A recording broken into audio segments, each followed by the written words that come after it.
This week on Retirement Elevated, Sean and I are going to talk about 5 ways wishful thinking can damage your retirement. And Sean, we got 5 different ones. There's probably others, but we'll just run down 5 this week on the show. But you got some.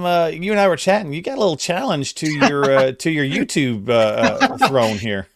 Yeah, I don't know. I got a 12-year-old boy who plays baseball, and he was at a showcase, and I think I was telling you, he did a little competition, got invited to do this little competition where they answer questions, and they put like if you get it wrong, you've got to spin with a bat on your head and then try to hit a baseball. Oh, geez. Yeah. And he got it wrong, and he had to spin 10 times. He's falling all over the place, and he hits the ball, and then he just kind of collapses down, and he creates this little video of it, or I took a video of it. Mm-hmm. Well, he's got a little baseball YouTube channel, and he uploaded that video, and we looked the other day, and he's got like 150,000 views on this little video that he did. I was like, oh my gosh. Wow. Maybe I need to do that. Maybe I need to create a video of me spinning and trying to hit a baseball. Yeah, and you say, this is the number, if you get I'll ask you a retirement question, and if you get it wrong, you got to spin, and then if you'll fall down. Oh my gosh. I can't spin. I had an accident when I was a kid. I fell off a garage. And ever since then, like, I can't do swings. If I get dizzy, I'm wrecked for a long, long time. Oh yeah. I got vertigo. So I feel you. Yeah. It's an interesting thing. Yeah. And back in the day, I used to love to do all the spinning and the teacup rides and all that stuff. Yeah. No, that stuff changed somewhere in my 30s. It went away. I'll send that video over to you. Do so. That's awesome. Send it to me. We'll put a link in sure. Sean's description for the show this week too. Sounds good. Help him get more views than we have. So go for it. All right, well, let's get into this conversation. So look, a little hope is good for the soul, but when it comes to retirement planning, wishful thinking sometimes isn't the best strategy, right? You want to have an actual strategy versus just wishing, right? So let's start with number 1 here. I'll just live off the interest and never touch the principal. Do people kind of still approach things that way when they're thinking about like their big retirement accounts? Not as much as they used to. Okay. I mean, 2022 or 2020 really destroyed that, right? Right. Fed dropped rates to 0. It was really hard to get any yield in the bond market, really hard to get interest in your savings accounts. Now in 2022, as the Fed raised rates, that kind of changed things again. But what happens if, right? Okay. And I always look at what happens if the Fed lowers rates dramatically again? Are you going to be able to take a reduction? So let's just say you're earning 4% and it drops to 3%. Are you going to be able to take a 25% reduction in income, especially with inflation as time goes on? So maybe you can live off the interest. Maybe you've saved enough that you're not pulling out all of the interest to live. Right. But what if you're not? What if you're like right there on the cusp and interest rates go down and now you have to dig into the principal? Are you going to be comfortable with that?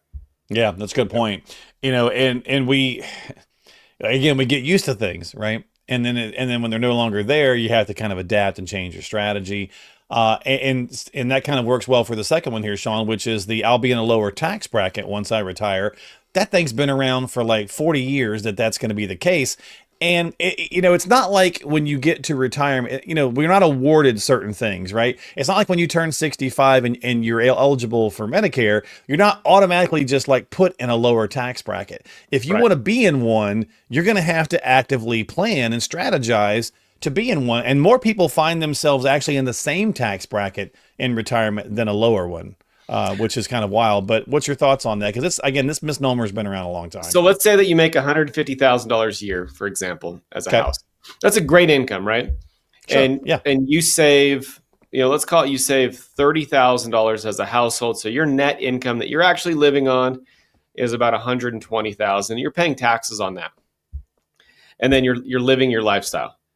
The reality of it is that your lifestyle says, I need or want $120,000. In retirement, that's probably not going to change. You're still going to need or want the same level of income, if not more. Right. So unless tax rates change, you're probably not going to be in a lower tax bracket. I don't Yeah. know about you, And but we're in I a don't want to be in a historically low low tax tax. bracket. Yeah. Well, and we're in a historically, I mean, the TCJA is historically some of the lowest rates we've ever seen. Right. So at this particular time, for our May shows here, they've not gotten anything done as to whether or not they're going to extend that at the end of this year. It expires, right? Right. So right now we may be going up tax brackets anyway. So Well, and I don't know about you, but I don't want less income. I want to maintain my level of income right, um, right, to allow me to live my lifestyle, whether it's now or in retirement. And yeah, you may need less. Oh, I'm not. I'm not doing as much. I'm not, but you're probably not going to need less. You're probably going to yeah. want the same amount. All right, let's do our next one here. I'll spend less money once I retire, kind of similar to the tax bracket thing, Yeah. because you just don't have the day-to-day expenses that you have when you were going to work. But it stuck with me all my life, Sean. My dad passed away when I was young, when I was in my early 20s, and he wasn't retired for very long before he passed away.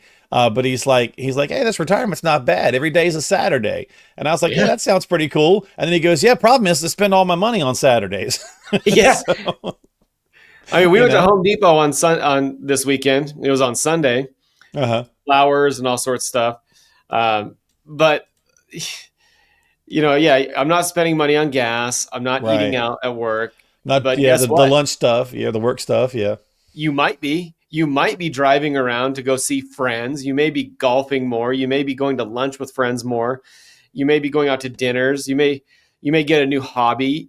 You may get a gym membership that you didn't have time for. Like, it's the fact of the matter is that, hey, I'm not spending money buying gas going to work. I'm not spending $10 or $15 out to lunch every day. Right. I But don't you're need my still three spending Starbucks to money. make it through the day. Yeah, you're still spending money, right? Right, Like right. a lot of people do because they're spending money on experiences, not on Yeah.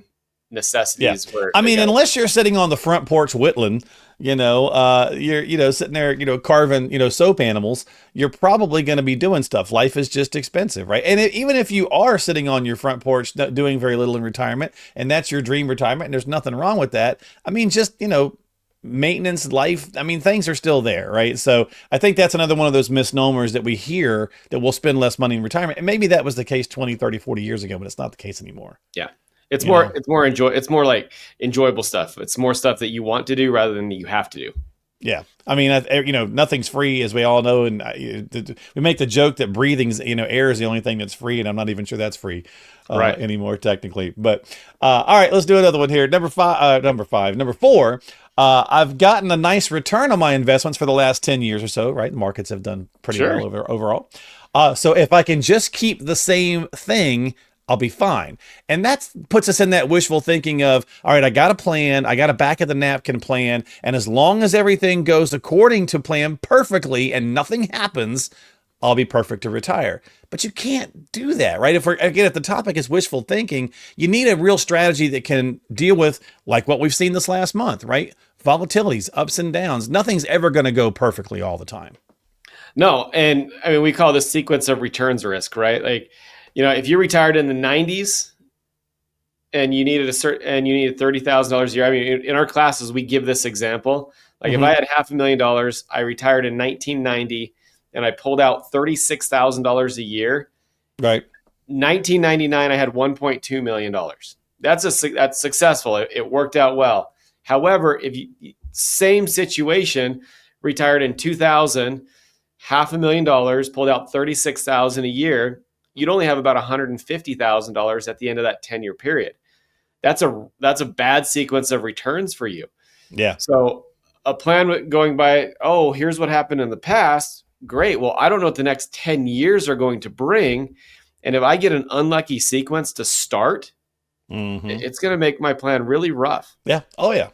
Well, and that's why people, every time we have market volatility and downturns, people panic, right? They start to immediately, even at the time we're taping this, I think we had 9 straight days where it's been picking back up, but when we have those couple, a week or two where it's all choppy, people just freak out. And that's when we tend to make the wrong decisions. So you don't want to go with wishful thinking, and you don't want to go with overreaction, because again, that Right. typically puts you in the bad spot to go. So make sure you got a strategy, make sure you got a plan. All right. We said we were going to do 5. So let's do the 5th one here. Well, you know what? We'll do it. I'll pick this one for you, Sean. Since your boy is, maybe he can help you out with his YouTube money. My kids will help me financially if I ever need it. You know, wishful thinking for a lot of people, but we do tend to do that, right? Sometimes people say, my mom has done this. You know, it's like, well, you know, my retirement didn't lay out the way I wanted to, so my kids will help me out. Well, A, have you talked to them about it? And B, are they aware of it, right? Because maybe they Right. can't help you, or, you know, so it's wishful thinking. It's not a good strategy. Well, do you want to put that level of risk or stress, not risk, but level of stress on your kids? Like, Sure. oh crap, not only do I have to raise my kids, but now I got to take care of mom or dad, Sandwich generation. Yep. you know, and I don't love that idea. I mean, yeah, would my kids take care of me? Sure. Would I take care of my mother? Sure. Absolutely, I would. We're going to do our best, right? Yeah, but I don't want to put that stress on my kids that they know that in order for me to get through life, they've Mhm. got to financially take care of me. It's fun. Sorry to cut you off, Sean, but you know, it's funny that this is on this list. And by the way, this list was created by things people actually say when they come Mhm. in and talk with financial advisors. Sure. But also on that same list is I don't want to be a burden on my children. So I Yeah. thought that was funny Yeah. that both of these things exist by people who are like, well, my kids will take care of me if things don't work out, but I also don't want to be a burden on them. Well, then get a freaking plan and see if it's going to work. Well, and I looked at like I'm a big believer in the die with zero concept. Not that I need to die with no money and my kids don't get Right, anything, right. but But you can't take it with you. you can't take it with you. And I want to enjoy those experiences with my kids while I'm still here and I can, and my grandkids when they come. But you know, I don't want them to be reliant on taking care of me either. Like I want Right. we work hard, we save, and I want to be able to use those funds that we've saved to live life, but also hopefully make it so my kids don't have to worry about me financially um, as I get older. Yeah. And when a part of, you know, there's so many components of what you guys are doing when you're breaking down and building strategies and plans for people, right? And obviously looking at, you know, risk analysis and the income side of things, the legacy side of things, you know, all these different kinds of pieces factor into that so that hopefully you have a bit more peace of mind feeling like, hey, I don't have to go with wishful thinking. I've got a good strategy and it's going to, you know, we're going to tweak it along the way as things happen in life. Right. But this should keep me out of the wishful thinking zone and more Yeah. in the this is what I can expect. Exactly. That's So the I love the strategy. planning side. I mean, just plan for it. Plan to need care. Plan to experience life. Plan to spend money. And if you don't need care, great. There's extra money left over. That's true. If you want to take a trip and life happens and you don't get to do it, but you still have the money, great. You can do it next year. That's So true. That's true. And if you're looking for wishful thinking, you know, you could always be a YouTube star. So yeah, you could always try to figure see if you can be a YouTube. 150,000 views. That's right. Be a YouTube phenomenon. Just spin around and fall down. Of course, you Oh know, my maybe that's not gosh. the best idea, So but good stuff. Thanks for hanging out with us as always. We appreciate it. We'll put links to the show in the show descriptions as always. If you got some questions, need some help, reach out to Sean and his team. Get yourself some time onto the calendar. You can find them online at elevatemyretirement.com. Again, we'll have that in the links below. And don't forget to subscribe to us on Apple, Spotify, YouTube, and all that good stuff. And we will see you next time here on Retirement Elevated with Sean Lee. Thanks for hanging out. This video has been prepared for educational and marketing purposes only. The information in this video is general in nature, does not constitute personalized investment advice, and does not provide a complete analysis of the subjects discussed.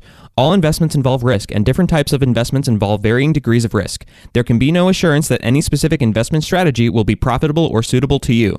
Additionally, although information presented in this video is believed to be factual and up to date, we do not guarantee its accuracy. You should consult an attorney or tax professional regarding your specific legal or tax situation and should consult a professional advisor before implementing any of the strategies mentioned in this video. Investment advisory services are offered through Elevated Capital Advisors LLC, an SEC-registered investment advisor affiliated with Elevated Retirement Group LLC. Registration as an investment advisor does not constitute an endorsement of Elevated Capital Advisors LLC by securities regulators, nor does it indicate that the firm has attained a particular level of skill or ability. Insurance advice and products may be offered by a third-party insurance producer, which may be affiliated with Elevated Retirement Group LLC and Elevated Capital Advisors LLC. Mark Killian and Third Wheel Media LLC receive compensation for their assistance in preparing and hosting this video.